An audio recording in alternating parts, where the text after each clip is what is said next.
Okay, so I will be the speaker keeping you from lunch and also skiing. So I will attempt to abbreviate my slot a little bit so you guys can get through faster. I'm also going to say that my views do not necessarily reflect the views of the conference or John specifically, as he and I still very much disagree on the material that's going to be presented here. So there would be vitriol from the back of the room, I'm sure. And the front too. No. Yeah, and the front, well, please. Right. So this is super white. Is everybody blinded and able to read this? Sorry, what? White is black. Oh yeah, this is, I guess we should say this is, yeah. This text is not black, right?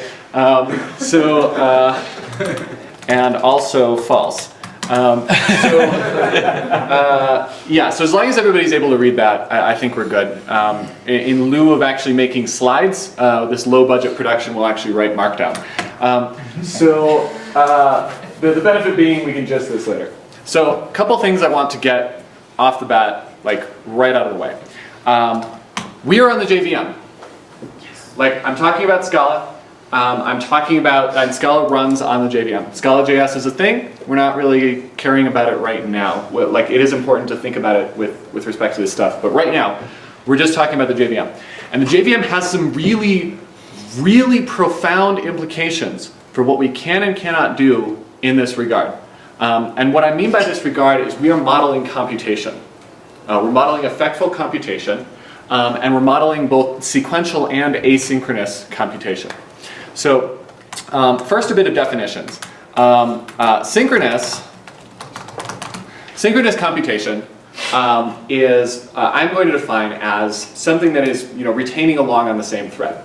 If you think about it in terms of functions, a synchronous function call, you pass a value to the function, it returns a value back to you, you're waiting for that value, your call for stack frame, are waiting for the value to come back to you, and then you proceed along with what you're doing in sort of this imperative idea of synchronous computation. Asynchronous, as distinct from concurrency, which is a completely different thing. Okay, spell checker is on and I didn't misspell that, that's good. So as distinct from concurrency, like concurrency and asynchrony are not the same thing. You can have concurrency without having asynchrony, and you can have asynchrony without having concurrency. See also Node.js. Asynchronous computation is defined as you're calling a function which will produce a result back to you in some way, but you don't wait for that result. You go on and do something else. Now this sounds very distinctly imperative, but it doesn't have to be modeled in that way. For example, there's a fascinating paper by Sussman and Steele which defined the evaluation mode for scheme, and that was the paper that originally defined modes of continuation passing style, and really gives a formal definition of how you can transform functions mechanically between direct style, which is the synchronous mode, and continuation passing style, which is the asynchronous mode. So fundamentally, mathematically, these things are kind of the same in many ways, especially if you use strict continuation passing style. And I do have a proof of that, by the way. But in terms of how they run, they are different. So CPS, CPS and direct calling are different. I'm gonna direct CPS, right? Sussman and Steele, I think 1975. All right, so now that we've got some definitions out of the way, we're going to be modeling effectful computation, both synchronously and asynchronously. Yes? Is parallel and concurrent, how similar are those terms? I use them interchangeably. Okay. Okay. So we're going to be modeling effects in both of these ways. Now, we're on the JVM, and we're using a language, Scala, which has no FFI with Java. There's no impedance mismatch with Java, and therefore the JVM. Scala classes are Java classes, Scala expressions compile to Java expressions, et cetera, et cetera, et cetera, which means that we don't have control over our effects. Scala just has random uncontrolled effects all over the place. So if we're trying to write an abstraction that handles, that models effects in a sane and reasonable way, the abstraction itself is going to have to represent some sort of FFI. Okay? So that means, by that, I mean we're going to have a function that's like unsafe, you know, perform task or something like that. And we're going to have a function that has, you know, lift, or I mean, we're actually going to call it delay, but it's going to have some sort of completely nonsensical type that's like, you know, function of A to, you know, task of A. Like what? You know, isn't that just the same as like A to task of A? Well, no, it turns out not. And these functions are, you know, FFIs, they're unsafe. We're going to have a few of these functions because we're operating on a platform that doesn't already control the effects for us. Haskell doesn't have this problem. We do. We have to worry about it. So the fact that we're developing an FFI for functional effects is important. But the JVM itself is imposing some constraints on how we can do this, okay? So when you think about functional programming on the JVM and limitations that the JVM imposes, what's the first thing that comes to mind? Anybody have an answer? Just shout it out. Tail recursion. Yeah. The JVM does not have native tail call elimination. This has been discussed a lot. John Rose likes the feature, but there's like massive problems with implementing it because of a niche feature on the JVM that no one uses. Backwards compatibility. So yeah, TCO. Which feature? Security manager. Would you believe it? Security manager is the primary reason we don't have TCO. I love it. Like, it's a completely useless feature. No one uses it, and it prevents us from having TCO. Okay, so for those of you who are not aware, TCO is a way of optimizing functions which are written in tail recursive style that may be mutually recursive, and you sort of get back and forth. Maybe even have suspensions on the heap via thunks in such a way that you don't grow the stack, right? Because in a tail recursive function, you can just throw stack frames away because you're never going to come back to it. You're just, you know, accumulating value along the way. It's like a loop. Scala has very limited TCO within the context of a single self-recursive function under specific circumstances that do not involve existential types. But the JVM itself does not have this. So whatever abstraction we come up with, because we're modeling computation, we're going to need to think about tail call elimination. So this abstraction, whatever we do, is going to have to be at least as powerful as a trampoline.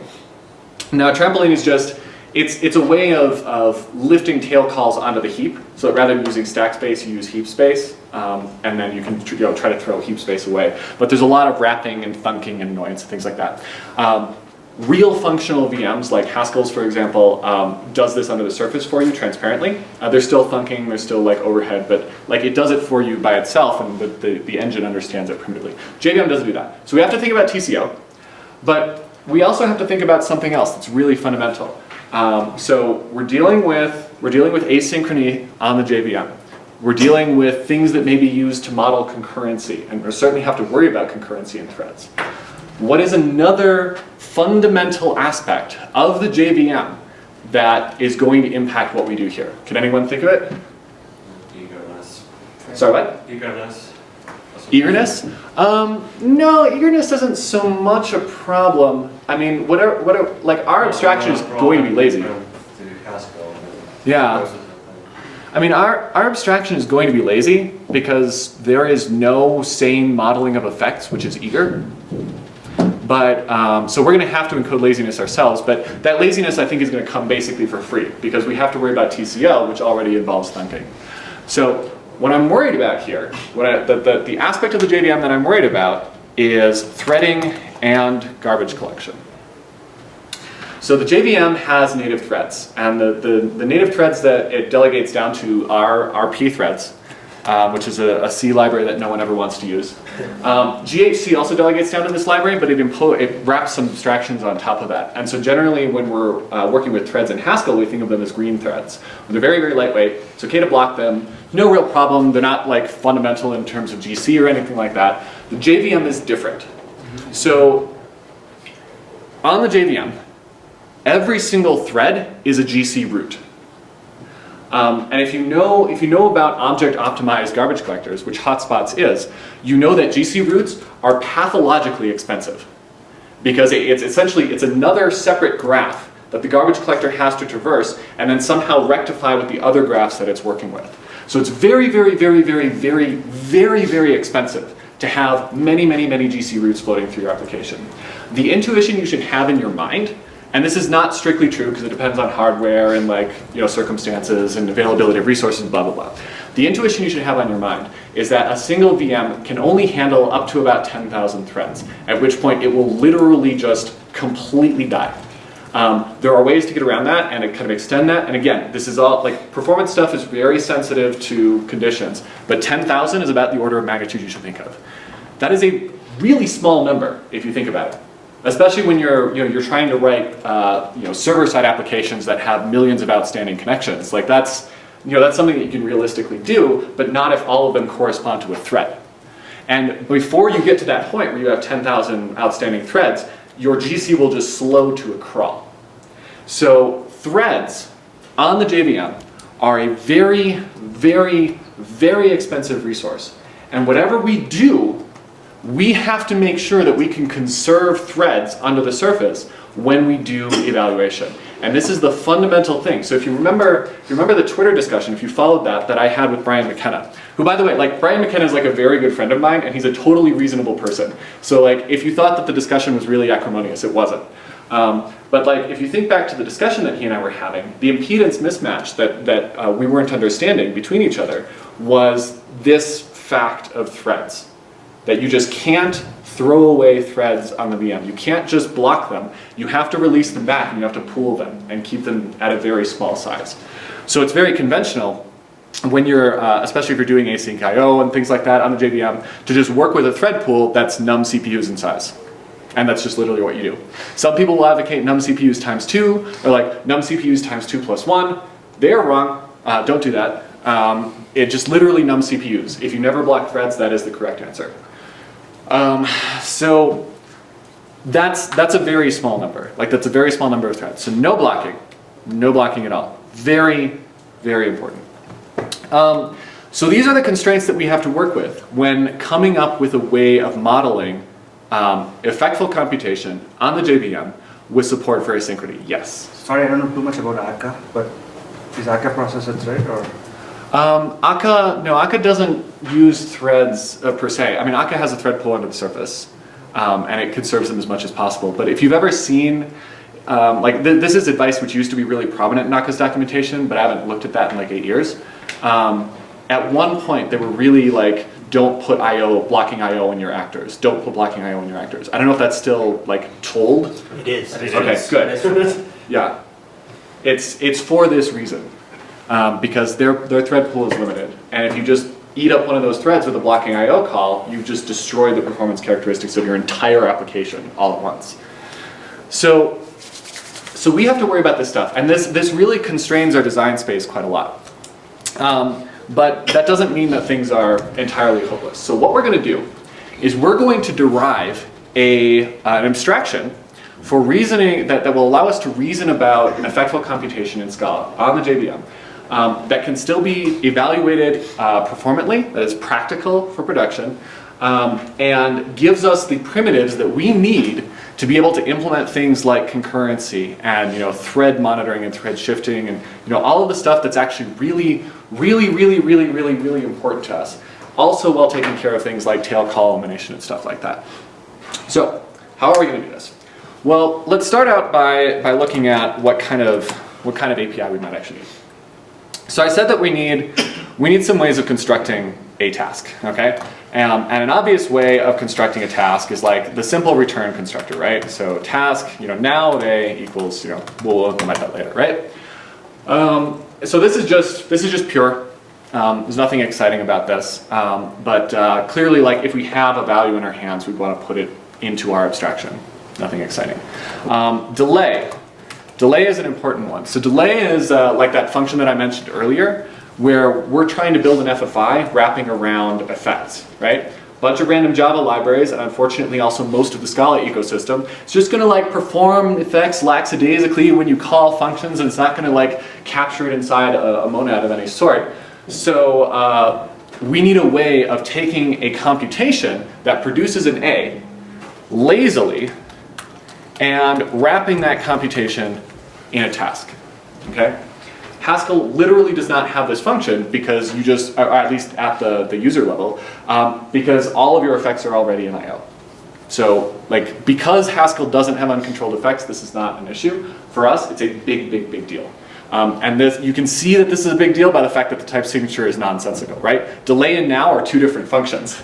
That should be, like, think parametrically. That's suspicious, right? All right, so delay is a thing.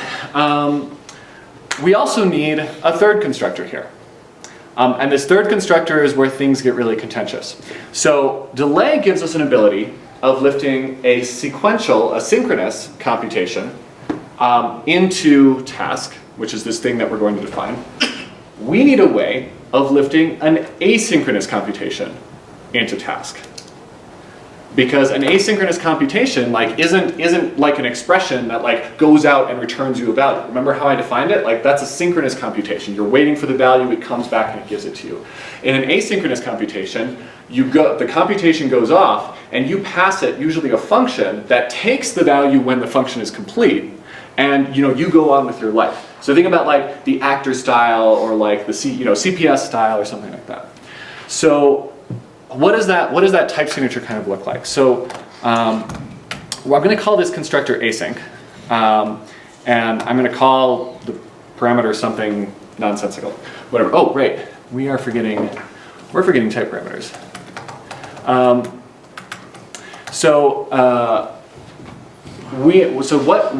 What is an asynchronous computation? Well, we kind of talked about it already. It's a thing that is going to return unit. It's not going to be a useful value. We could say it returns nothing, and this would correspond both with the Curry-Howard isomorphism and with Sussman's original like strict CPS style. But that's just kind of like not a useful type signature. It's going to be a thing that returns unit. And remember, we have to give this asynchronous computation a way of coming back to us and telling us that it has a result. Okay? So we have to give it a callback. Well, what is the signature of a callback? Well, a callback is going to take the value that is computed and do something with it. But we don't care about the result that the callback computes, because if we're all in CPS style, like our results don't matter. It's all about like call the next callback, call the next callback. Think about Node.js, right? If you're putting types on Node.js functions, all of them would be like return nothing or something like that. Like the return types don't matter on Node.js functions. It's always the callback. Yes? So one stupid question. Isn't that a future? We're getting to that, yeah, sort of. So a future with a promise. Right. Like when you construct a future with a promise, it can sort of be this thing. And this is in fact how you model asynchronous computations with future. Okay. But the thing is that promise, like we can talk about this more a little bit later once we see more of tasks, so you can kind of see what the benefits are. But future and promise are not lexically constrained.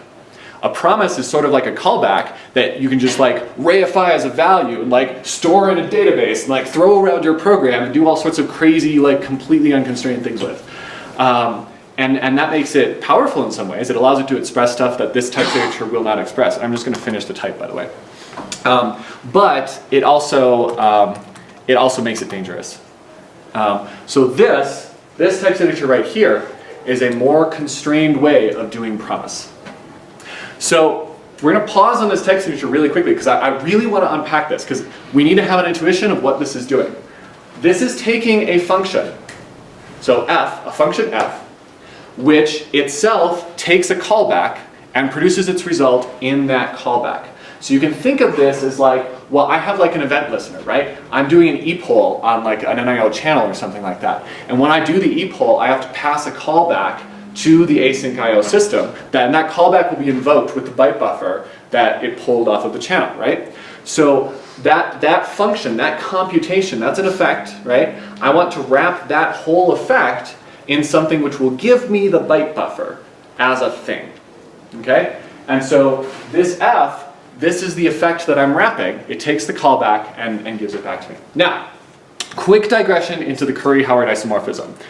If we say that, delay other, right? If we say that, if we say that delay is actually this type, unit to A, which is equivalent, right? Everybody agrees that's equivalent. You can actually derive a very similar type to async, and the type signature you get will be this. And you can formally derive, like literally formally derive the type signature on line 12 from the type signature on line 8, and they are formally the same type. So that's kind of fascinating. Now they're both very like sort of non-algebraic things because we're already dealing with something that's like really strange. But you can derive the one from the other. And I tried doing things with this type signature, the async sort of signature, but it's really weird. Yes. Can you explain that? Or Yeah, really briefly. So nothing is bottom in Scala. So one way that you can think of this is that it corresponds to false in the Curry-Howard isomorphism, right? Because it's a type which has no inhabitants by definition. Or, well, in Scala it actually has inhabitants, but it has no inhabitants by definition. So when you see something, when you see a type thing that's like A to nothing, what this is saying is that A implies nothing. Another way of reading that is simply not. So not A, now I'm just like delving into logic here, not A is A implies nothing. So that gives us some tools that we can work with in terms of stuff. So remember back to, oh also another thing that you need to know is that unit, so this is unit up here, right? Unit, it corresponds to true in the Curry-Howard isomorphism because it's a type which always is guaranteed by definition to have an inhabitant. So it is true. Like other types are also true, but this one is generally, like this one we know is true. It's the trivial proof, right? So delay unit, right? Delay unit is a type which is, unit to A. And I'm gonna we'll just build some comments down here, right? So we're starting off with unit implies A, which by simple rearrangement is the same as not unit or A. Okay? So everybody remembers sort of first order symbolic logic. So we can start rearranging this type to try to get it in CPS form. So we can do this by commuting the or. So A or not unit. And then we can just turn it back into an implication. So we want to get something like let's see, ... arrow not unit, right? So how do we do that? Well, we have to negate the A, so it's going to be not A implies not unit. And again, we're just doing algebra here, right? So, well, what is not? Well, not A is simply A implies nothing, implies not unit, right? Now we can further expand the not. Unit and say, well, it's unit implies nothing, but this is simply the same as nothing. And there we have our derivation. So that's kind of cool, and I found it very satisfying to do that. But clearly the type signature of async is sort of not that, and it just turns out that this type signature from a practical standpoint is really hard to use. It would be more formally satisfying to do something like this, but no one other than me seems to want to do that.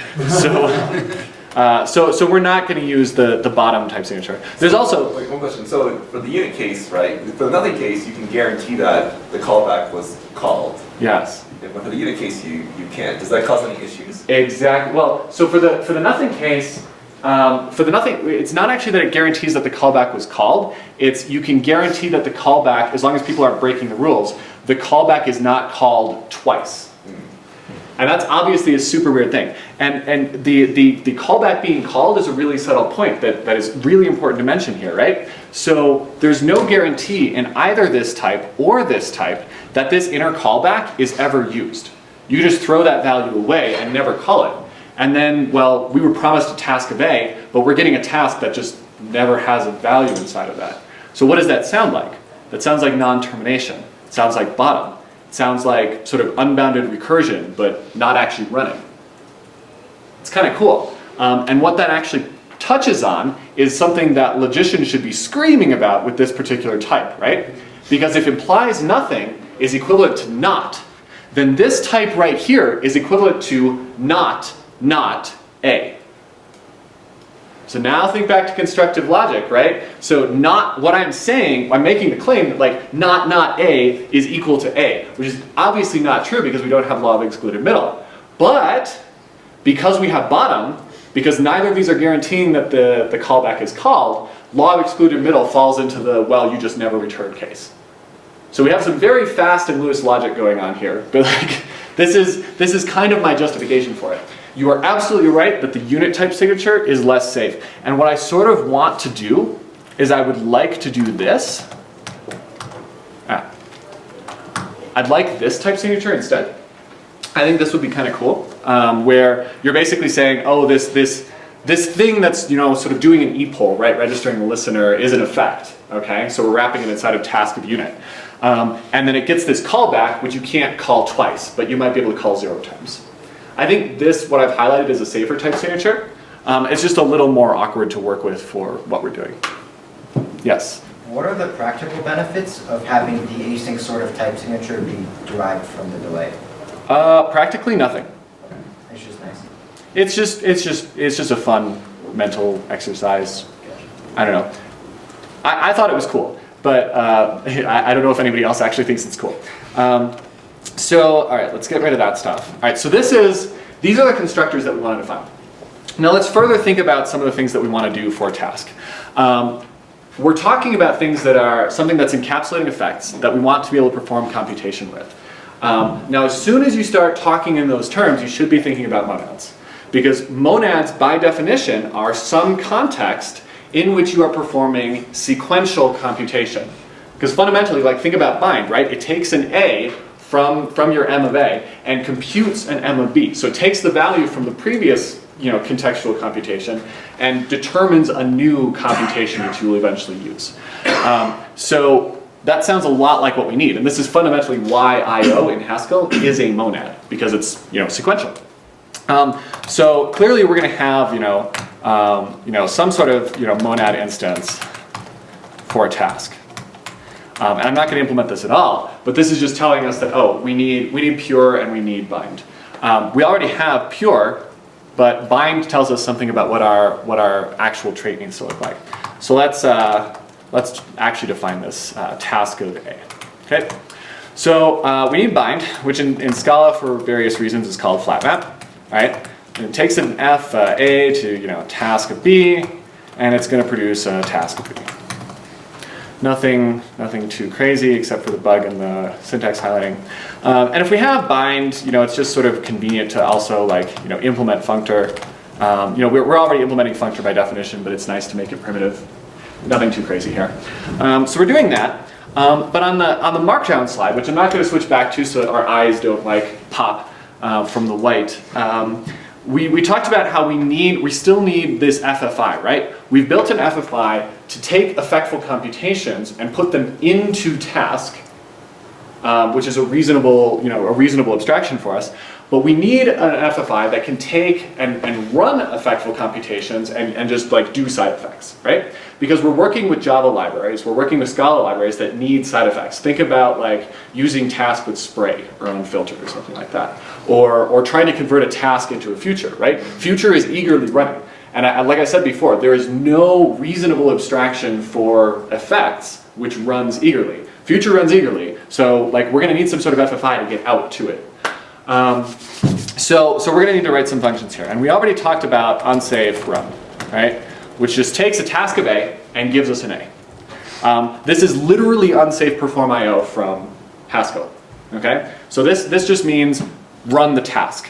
Bad, don't call it except at the end of the world.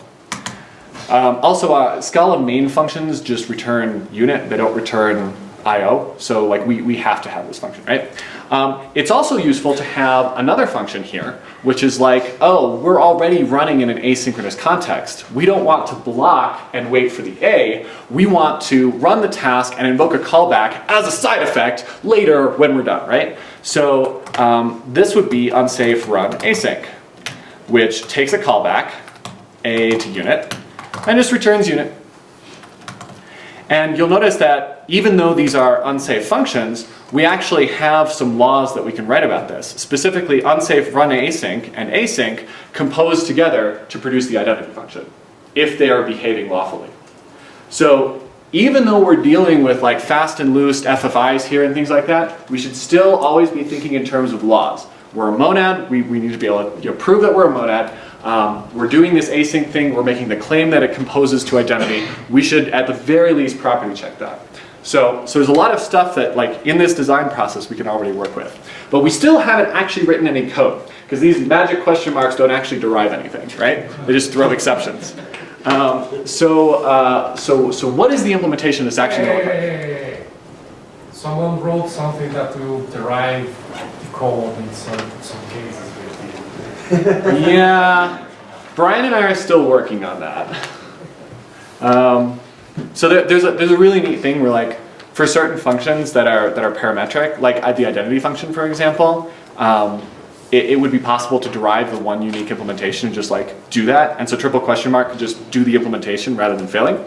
Brian and I spent like a long time trying to do a macro for that, and it turns out to be like really hard, but I don't know, maybe someday it'll be there, and it'll be like a pale imitation of what we have in Idris.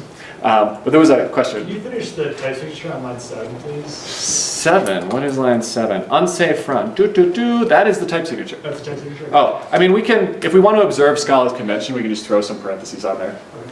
I have actually made the argument that that function should have parentheses, but one way or another. Like, that type signature is correct. It's just as wonky as it looks like. This is not a good function. It's just a function that we need.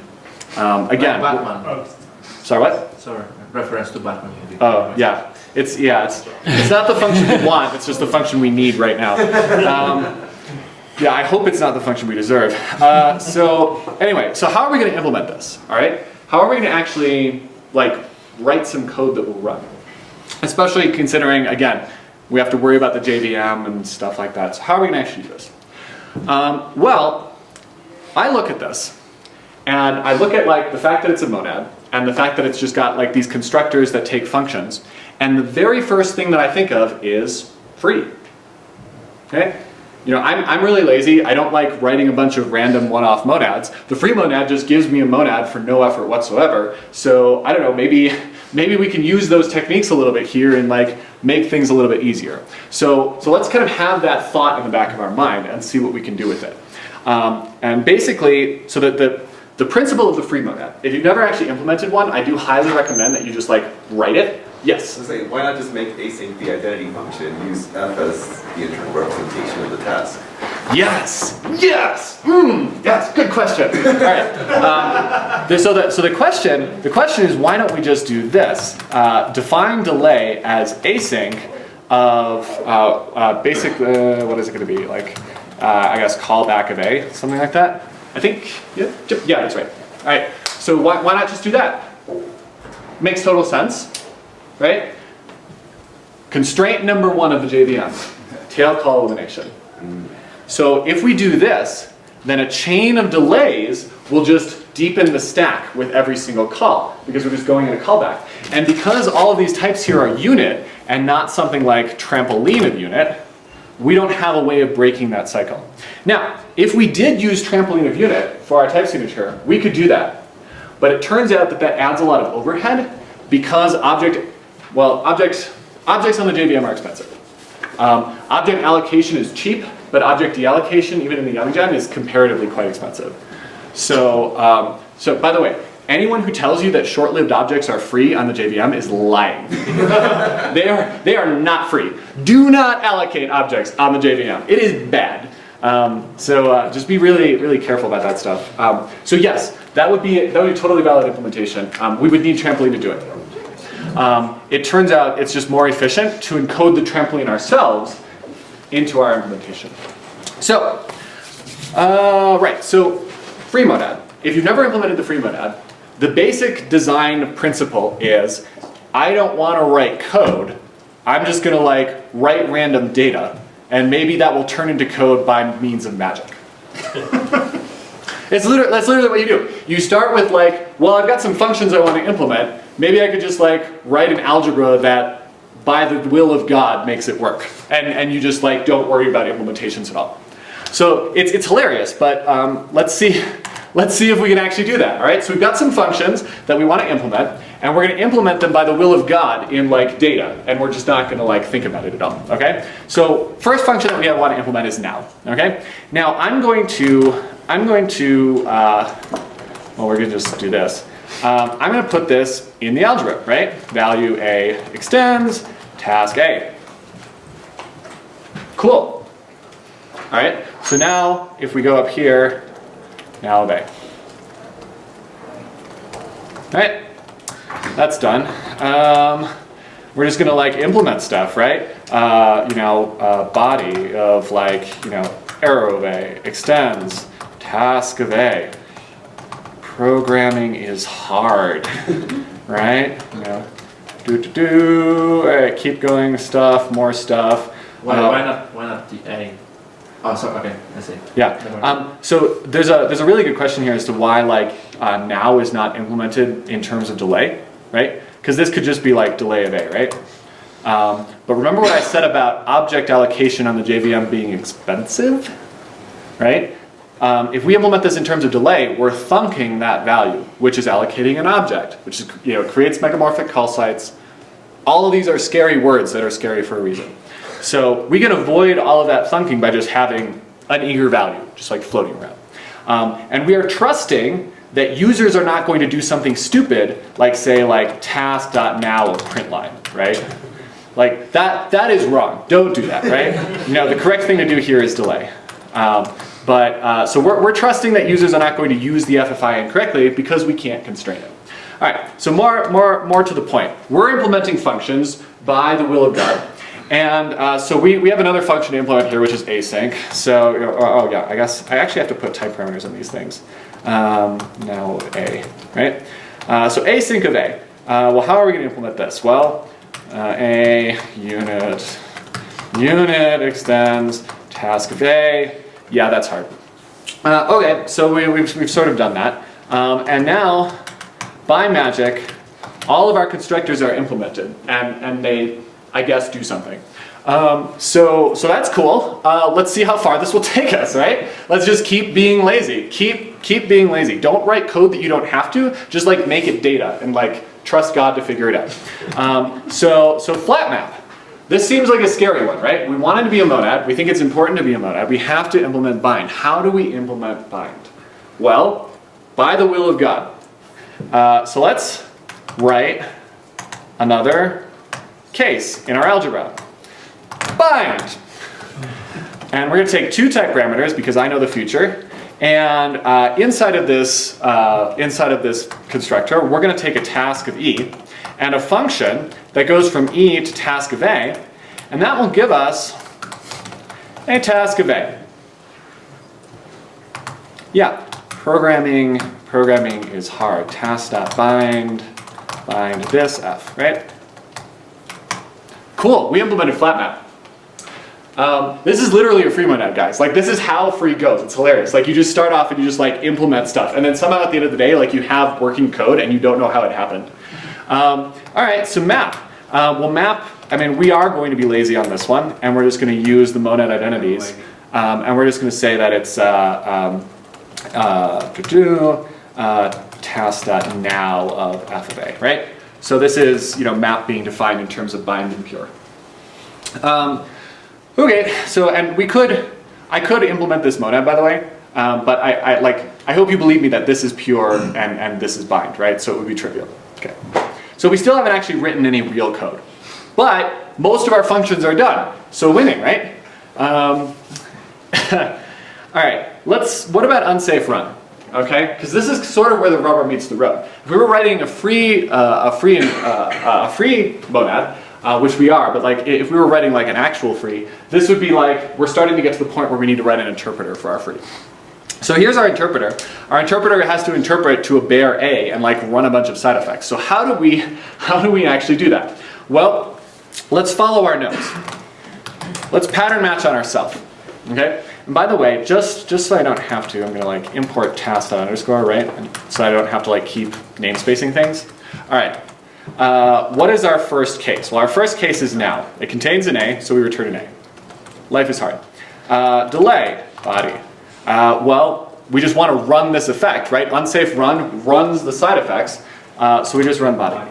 Now, you should be thinking parametrically here, right? So remember that, oh right, I guess we have to do this, right? Because the type of body is this, right? So keep thinking parametrically, right? We have to return an A. Where can we get an A? Well, in this case, we get it from now. In this case, we get it from delay. There's no other place you can get it. So this is a really important realization here. Even when we're writing dirty, unsafe code, parametric reasoning still helps us a lot. And doing this like principle of most generality really, really helps us because there's literally only one way we can implement these two cases. Unless we say like, you know, null.as instance of A, right? So there's like 3 ways. Triple question mark. Yeah, or triple question. Well, you can do that in Haskell too. Yeah. So like, let's keep things real. All right. So case async. All right. Now we're starting to get into scary things, right? So how? Oh, right. I remember what this is normally called, register. So how do we implement this one? Well, let's keep thinking parametrically, right? So the type of register is like A to unit to unit. Okay? So we have to somehow get an A out of that. And obviously, like the whole reason we had register was like this might go off and like talk to async IO. You know, it might go off and be on another thread somewhere. Like, you know, we don't know what to do about that. And it turns out that the only thing we can do here is block. Okay? And this makes sense because like our function is saying literally run this to completion and give me a value, right? If that value is computed asynchronously, we have to just like sit here and like block a thread because there's no other place the value can come from. So we do something terrible like a new countdown latch of 1 and yeah, all right, so latch, you know, we end up doing like latch.await here, I think. Please don't quote me on this thing. Oh yeah, var John already did. a equals null, right? And then like, you know, a naught, right? A equals a naught, latch.countdown, right? This is awful code, right? But it's confined. The genie is in the bottle. This is in like one tiny place. And we're gonna return A. By the way, I don't actually think this is the exact API of countdown latch, so this code probably doesn't compile. But it's close enough, right? You could write this code, right? This is terrible, but like I am writing terrible code so that the people that are using this abstraction don't have to. I'm doing awful things and selling my soul to the devil so that people can have a clean, functional, lawful, reasonable API. Like Batman. Like Batman. I guess. So this is really like, this is what it's all about. Like, yeah, so this is terrible, but it's terrible in one place. I'll get it right, and then no one else will have to get it right. All right, and I guess this also, yeah, just for maximum terribleness. All right, so that's async. Okay, async seems bad. And by the way, hopefully it should be clear to everyone that if we implement this function over here again, where we have a callback instead of a latch, we could just implement this case without a latch by just calling the callback, right? So like that's doable. All right. Bind is the very last case we did, right? And remember, bind has a T and it has an F. And we have to figure out how to implement this. So how are we going to implement this? By the way, if anybody has used gadgets in Scala, which is what we're doing here with bind, where we have like this existential type, prior to 2.11.8 and later on in 2.12, this sort of thing would just kind of blow up pretty spectacularly. 2.11.8, Ninja fixed all of those bugs. So like your gadgets now totally work, and it's really exciting. But it wasn't in the patch notes for some reason, because like only 3 people use this feature. All right, so bind. So how are we gonna do this? Well, we have a task. Like remember the types here, right? So we have a task of E, and by the way, this lowercase e is real Scala syntax, and if you do this type description, you need to do it. It is different than an uppercase E. And we have a function from E to task of A, okay? So think parametrically. Where are we going to get an A? Well, we have to get it out of task, okay? The task of A there. But in order to get the task of A, we have to get an E. Where are we going to get an E? Well, we have to get it out of the task of E. Well, so in order to do that, we need a function that will give us an E given a task of E. Well, conveniently enough, we're defining that function. Unsafe run. Pass it to F, unsafe run. We're done. God implemented free for us. And this is task. There's some more stuff that you can do in here. Obviously, like unsafe run async, you can throw stuff in there. But this is task. This is now a functional abstraction that is lawful, it's reasonable. Like there's a genie in the bottle, but the genie is very much in a safe bottle. And it's a lawful, reasonable abstraction for dealing with async code. And on top of this, we could implement things like concurrency, like running multiple tasks in parallel. Again, lazily, not eagerly. We could implement all of that stuff. There's actually a streaming library called FS2, which is implemented entirely on top of this sort of abstraction. All of this stuff is possible now. We can write swing code that registers event listeners functionally. That's super cool. And then we can have we can have async IO callback APIs that we wrap up inside of task, and then we use for comprehensions to just get this thing from the channel, then get the next thing, then get the next thing, and it's all off the thread because it's all async. We don't have to write nested callbacks or madness of craziness. We can just write pure monadic styles, lawful monadic styles. That is powerful. That is really, really powerful, and it complies with the constraints of the JVM. It doesn't block. We're not sitting here awaiting an MVAR or something like that. There's no blocking of threads. Everything is released back to pools. There's no unnecessary allocations. We even handle tail calls correctly, though seeing it actually takes a little bit more squinting than I have time to do here. So all of this stuff really, really, really, really, really works, and it makes async programming, which is a pain, actually pretty pleasant and very reasonable and lawful.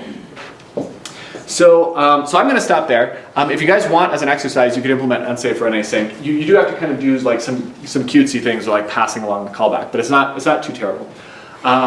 Does anybody have any questions or heresies they want to call me out on? Gabriel. So again, for async, instead of using unit or nothing, have you considered using a universally quantified type like R? And then for the async case, you could just pass the identity function as a continuation. So let's write types here, right? So, yeah, so where do you want to change? So add a second type parameter. So now there'll be a second universally quantified type parameter R, and then change the 2 units to R. Yeah, we could totally do that. And this sounds pretty reasonable because parametrically, right? This means that the only place you can get the R that you're returning from the register function is from the callback. So you have to call the callback at least once. You might be able to call it more than that, but you have to call the callback at least once. Here's the problem with that. Let's look at the cases in which we're going to use this sort of thing, right? So we're gonna write NIO solipsisms, right? So we have a channel, an NIO channel that channel has a function on it that is pull, and it takes a callback that gets a byte buffer, something like that. Byte buffer, right? This is, I don't think this is the exact API, but this is more or less what it does, okay? And this by the way returns unit. So the problem is that if we change our type signature like you suggested, You'd have to put the latch logic into there in order to get it out. yes, which would mean blocking. And I mean, this is actually what MVAR does, but we can't block threads, so that gives us a problem. So to be clear about what Gabriel just short-circuited, right? If callback gives us an R, and that's the only place we can get an R for our task.async thing, right? Okay, so that's the only place we can get an R. Here, we have to return an R, but the only place that can come from is inside here, but this function returns long before this function is actually called. This function might never be called. So we can't actually give this guy an R. There's no way we can generate that. That's the whole benefit of parametricity. So that's why this type signature doesn't work. Okay. I really want it to work. I really want it to work, but it doesn't. It's unfortunate. So yeah, that is not doable. Any other questions?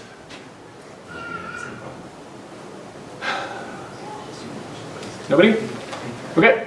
What are the drawbacks?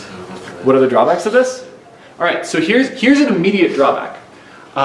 These functions like async and delay, these functions are super unsafe, right? And the thing with delay is that it's unsafe, but it's not unsafe in a way that you can usually exploit. Because the way it's unsafe is different from now. So the worst mistake you could make is task now print line. That's bad, but it's not the end of the world. Async, you can really tie yourself into much worse knots. So for example, imagine we did task.async of something arrow unit, and then we'll actually give this a absurdity. Right? So imagine absurdity is a type somewhere. Okay. We just generated a task of absurdity by creating an async that does nothing with its callback, and now we just got a value of type absurdity. Right? You can just like replace that with nothing, and now you literally have a contradiction, right? Because we just created a value. We created a term, this term right here, which is of type nothing. That's a contradiction by definition. So this is bad, and it's generated by the fact that we just ignored the callback here. So that's super squicky. And it's an unsafety that users have to be careful of. Here's another one that's really dangerous. All right, so let's go back into like real land, and let's say that we're generating some sort of A. What happens? I actually have to do brackets here. What happens if I say callback of A, callback of A? What happens? Imagine we had taken this T, and we're like doing A, T, and then B, T2, like we're doing stuff down here. Like what actually happens if we define a task in this way? Anybody have any guesses? Like out of order, or It's not quite out of order, it's actually worse than that. nothing remains. The latch doesn't remain. No, I mean the latch, so remember the latch is only around if we actually have like an async like immediately on it, but I think it It will should, be called twice. it'll be called twice, yeah, T2 will be called twice. That doesn't make any sense at all. So our like sequential computation is now like one or more, and that's terrible. FS2 has a really good solution to this. And by the way, if you like squint really hard at this code, like there's also a problem. Like I really need to add a second bind case here to like ensure that the latch is delayed. But that's just out of scope right now. FS2's task solves this problem with like a really neat sort of write once implementation, which if you look at it further, is actually an implementation of Steele's like single assignment encoding of CPS, which is kind of cool, or static single assignment. But in our implementation of task, there's no way to prevent this, and it will just like wreak havoc. So yeah, that's bad. We can't prevent it at the type level. That sucks. Maybe we should call this unsafe async, right? Because it's just dangerous. Any other questions? All right, let's see.